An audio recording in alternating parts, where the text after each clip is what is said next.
Bonjour, dans cette vidéo, nous allons voir les vocabulaires qu'on doit utiliser pour décrire les différentes positions de deux droites dans un plan, soit D et D' de droite, comme vous voyez. Ces deux droites n'ont pas de point commun. On dit que ces deux droites sont disjointes. Ces deux droites gardent le même écartement entre eux, comme vous le constatez. On dit que D et D' sont deux droites parallèles distinctes ou strictement parallèles.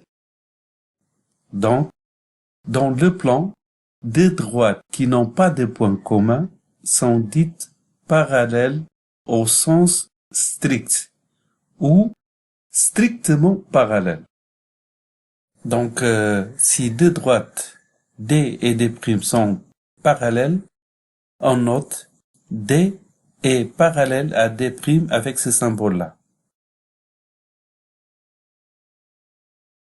On constate delta et delta', deux droites ont une infinité de points communs. On dit que ces deux droites sont confondues. On dit aussi que ces deux droites, delta et delta', sont deux droites parallèles confondues. Deux droites parallèles confondues sont des droites identiques. Donc, si delta et delta' sont deux droites confondues, on note delta est égal à delta'.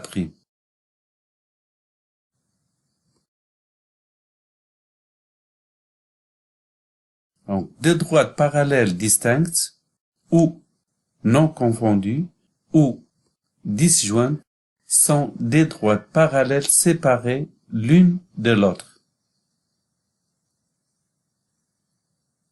Deux droites qui sont telles que tout point de l'une appartient à l'autre droite sont dites parallèles confondues.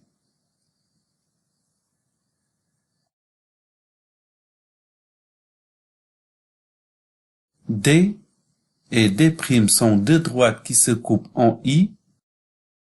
I est le seul point d'intersection de deux droites D et D', c'est-à-dire I appartient à D et I appartient à D'.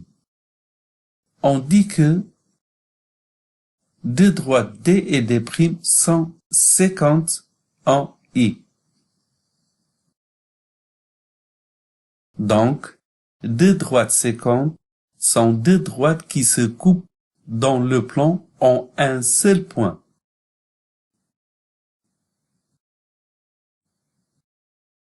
D et D' deux droites sont séquentes en haut et forment un angle droit.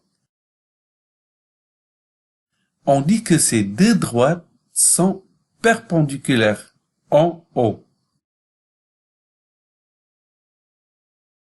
Deux droites perpendiculaires sont deux droites qui se coupent en formant un angle droit. Notation. Si D et D' sont deux droites perpendiculaires, alors on note D perpendiculaire à D' avec ce symbole-là qui ressemble à un T inversé. Voilà, cette vidéo est terminée. Merci pour votre attention. À bientôt sur d'autres vidéos.